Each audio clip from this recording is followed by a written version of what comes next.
What is up, everybody? We're going to do Laura Fabian today, and that's going to be great fun. So let's get into it.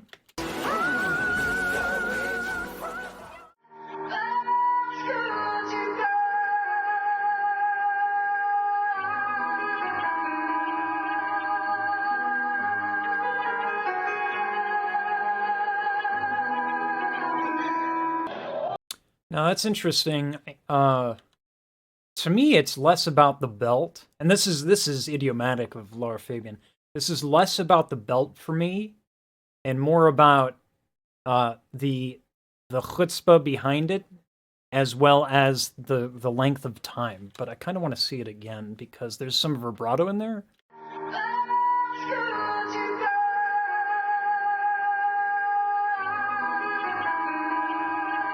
Okay, so that actually starts as a belt and then changes. So let's get into why. So the reason why that goes from belt to not belt is actually quite simple. This is the cricoid cartilage. When this tilts, all right, everything kind of goes this way. And these vocal folds also go this way. Let me, there we go. There's my arrow game.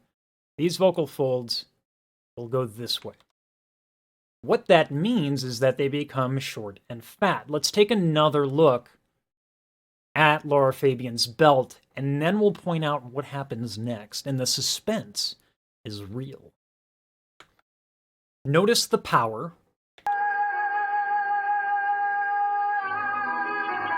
And then you see how it kind of just, it's a little bit more quiet. It's a little bit more quiet, right? So the reason why that happens is kind of what we explained before, but I really want you to notice that specific transition. Right? That. We're going to talk about that. So when this is nice and fat, and I got to make sure that I have this on. So the power comes from those folds being super fat, right? And so they resist a lot of air pressure. Now that said, it takes you need very little air to make a belt work. The pressure is already building up from them being short, from them being fat, and then it goes whoosh. But if you use too much air, you go whoosh. Ow, that hurt. What the cool thing is, though, is that after she does this little thing here, boosh, right? Belting, thick, fat, she actually lets it go. She untilts the cricoid cartilage, which is responsible for belt, and then whoosh tilts the thyroid cartilage. And that does something completely different, okay? That stretches the folds out this way. It doesn't have as much power as a belt, but it gets a little bit more lush, and then we also get vibrato. So this, what we're hearing, is not strictly a belt. Right? Let's get that in there.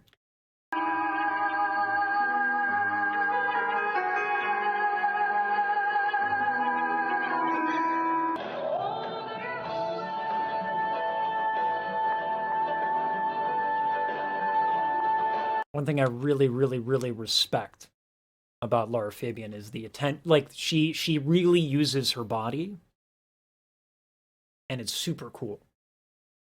So this is really simple, right? She's moving. Notice how she's moving.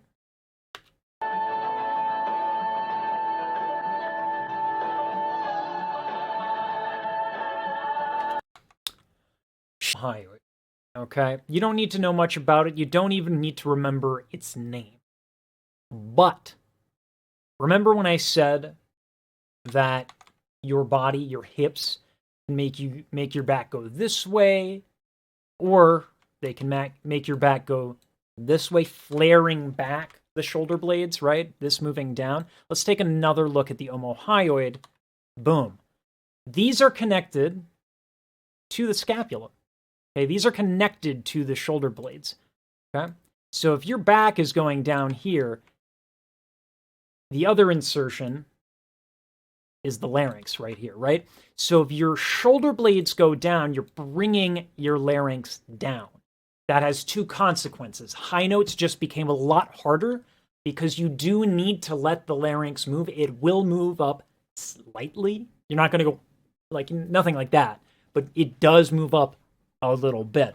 So when the omohyoid is doing that, high notes are harder. Your soft palate is brought down, which can give you a nasal sound. It can give you a kind of ooh sound. It doesn't sound great. So because of that, because Laura Fabian is so smart, she is doing this. Just a little bit of a moving back and forth. That frees up the hips, right? She's checking in. She's like, oh, okay, hold on. All right, boom. And you can actually, it's really subtle, but you can actually hear her voice opening up. It's a little subtle, but it's there.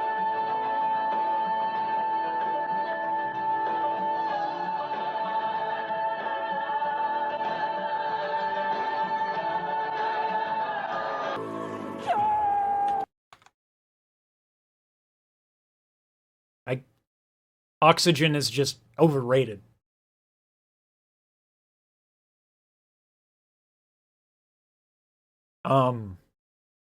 Moving on.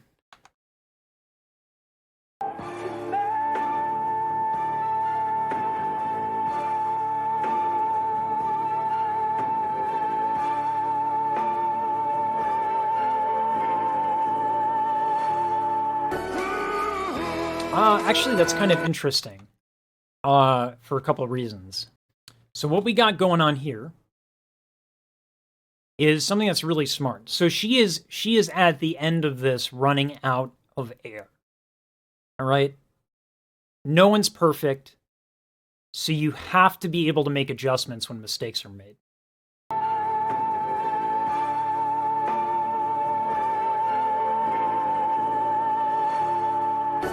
She decrescendos and her larynx goes up a little bit. Okay, you can try this right now.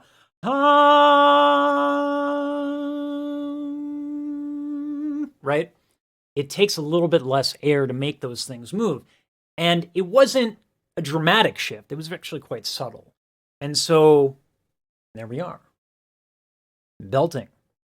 Laura Fabian. Master of technique.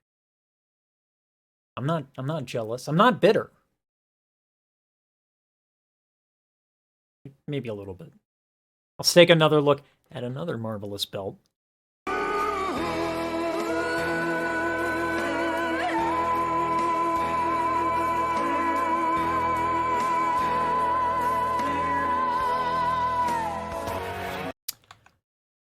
Okay. I might have my stank face on.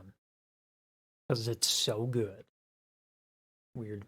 So, what we're looking at here is more of the same chicanery that we saw before, but it's done a little differently. Okay? So she is belting, right? She is belting. Okay? But what if I told you you can tilt both at the same time? Where's the meme with the thing? Anyway, so yeah, you can tilt the cricoid cartilage and the thyroid cartilage at the same time. So that is why, if you listen again, you're gonna hear that the quality doesn't change, but all of the sudden vibrato is introduced. How this tone doesn't really change, but all of a sudden we add a lot of vibrato. Right? There's a big difference between this, right, and this. Yeah, there we go. That's it.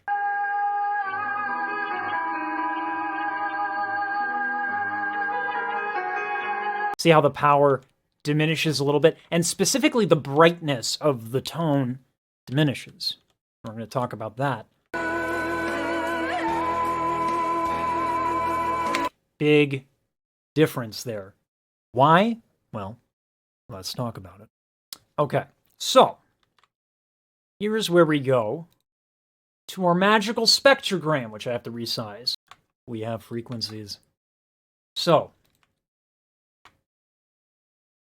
the difference between a belt with vibrato and just normal singing with vibrato is quite subtle, but we can actually see it. These frequencies right here, the brightness of them denotes how loud they are. Okay? When we go here, right, we lose a little bit here. This is belt. This is belt with thyroid tilt, right? And this is just thyroid tilt, more of your classical singing. Okay? So belt, this is from the contraction of the AS. We don't have to talk about it right now, right? You see how this is hotter? It's just that these higher frequencies have a lot more juice to them. And you can also even see down here how they kind of soften up. And this is why belt is just so loud and punchy, right? And the difference doesn't look too dramatic from here, but it does sound wildly, wildly different. Okay, let me get rid of all the red marks. So.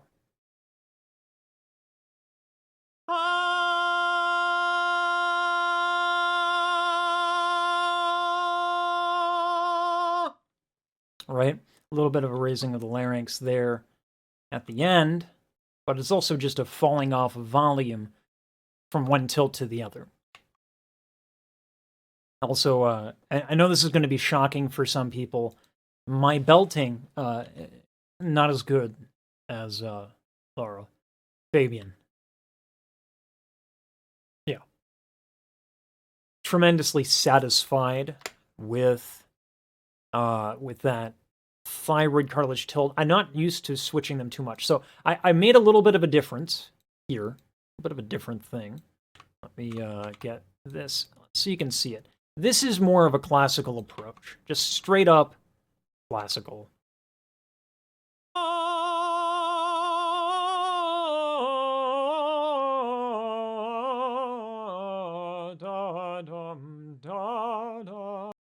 Right?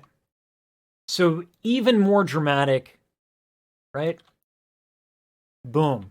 Less there, certainly less there. And there's a lot of bias here because of a contraction of the aryepiglottic sphincter.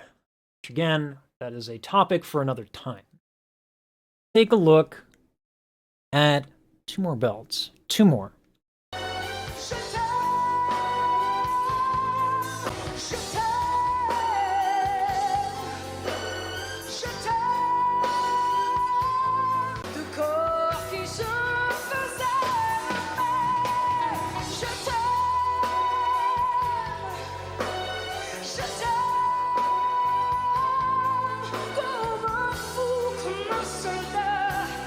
Two things that are really noticeable. One, and this is possibly the more impressive, belting is not supposed to be lush. It's usually a little strident and like kind of epic, right?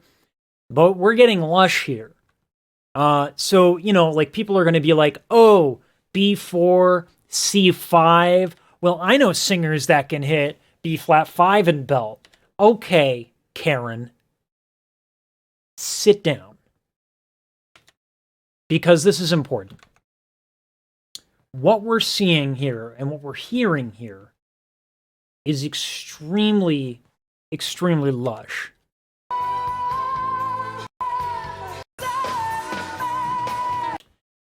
And that's impressive for a couple reasons. The recipe for belting involves raising the larynx a little bit.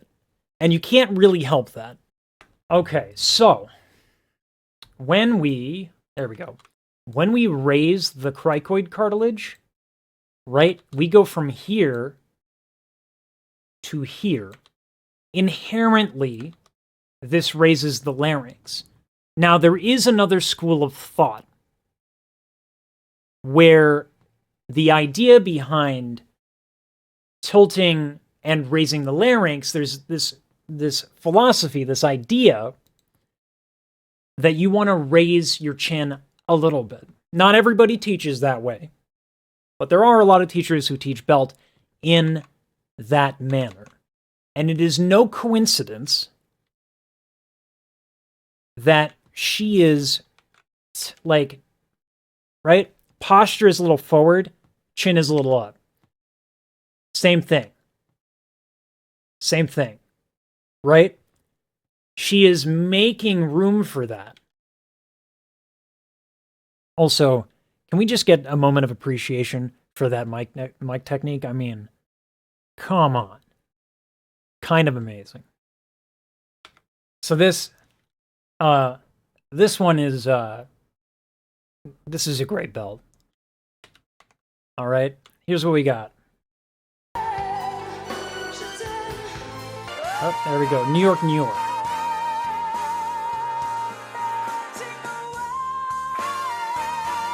So, why do I like that? It's a little different, right?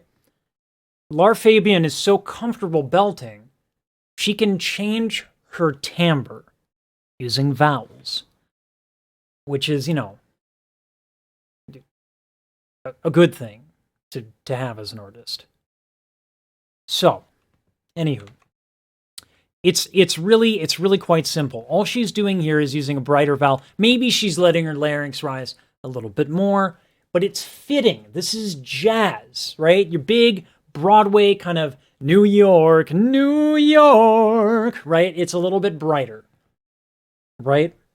So that's why she's doing it. She's changing the aesthetic, right? So this is why she's a master of belt. This is why she's a master of belt. She's a master of belt because she can do it all. The timbre is the important thing. The timbre is the impressive thing here. Anyway, before I get ahead of myself. Sense of using belt to be an artist as opposed to using belt to be impressive, there is a difference.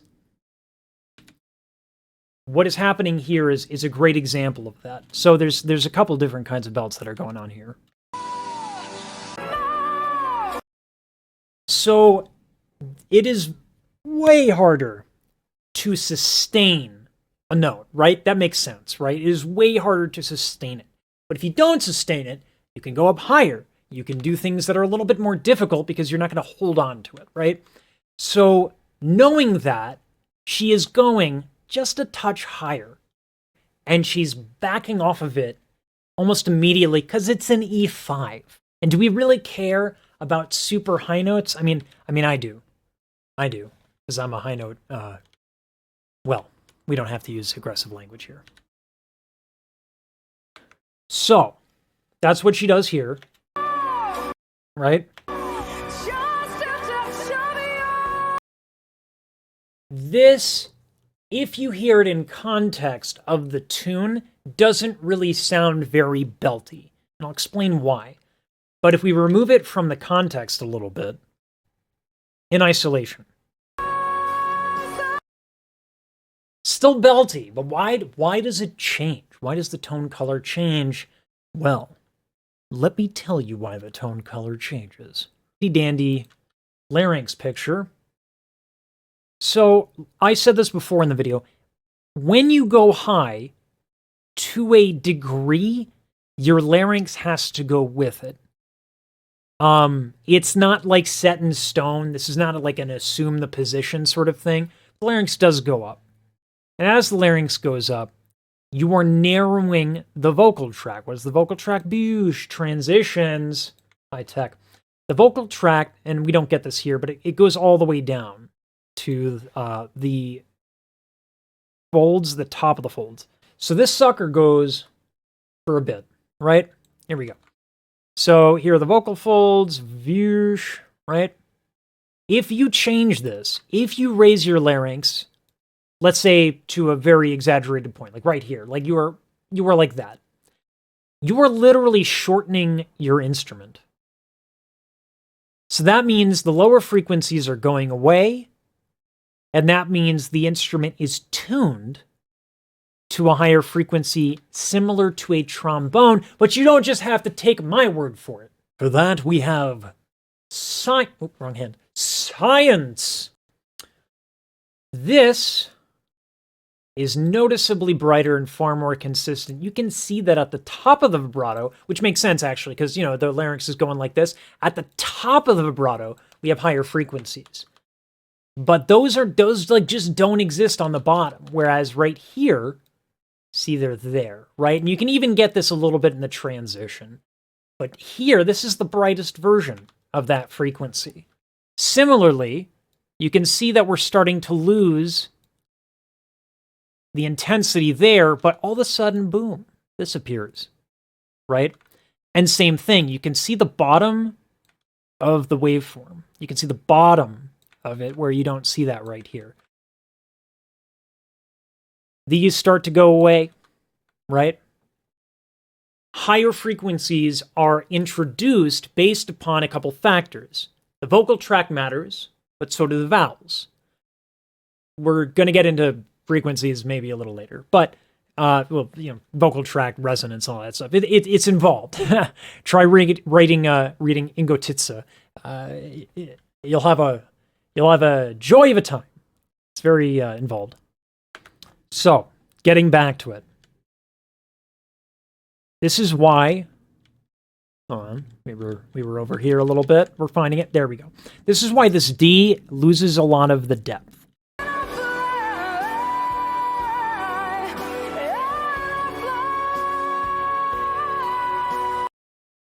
And then that C5 comes back with more depth. Now, again, I just want to reiterate. I just want to kind of triple underline this.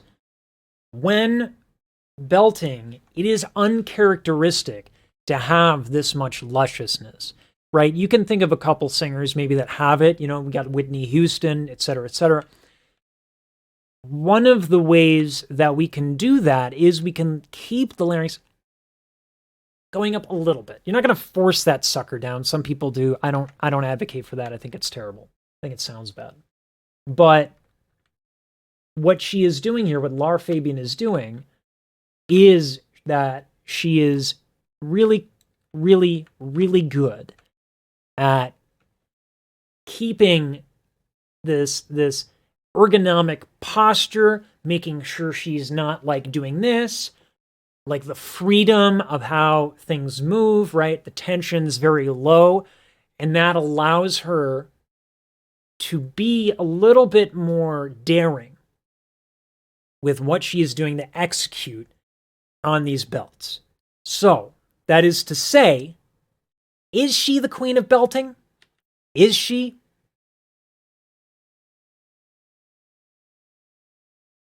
We have a contender. We have a contender for the queen of belting. If the goal is somebody who has a lot of tone options in belting, I would say that you got Lara Fabian and you got Whitney Houston as people you can point to. Who's better? I mean, that's a totally subjective argument.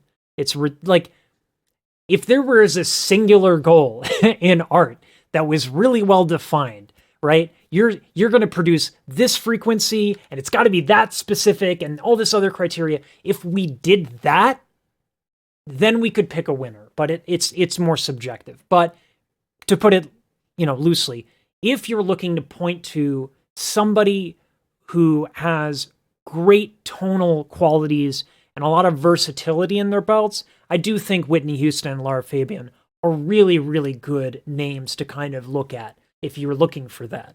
So, I'm sure everyone in the comments will get along great, right? We can all be nice, please.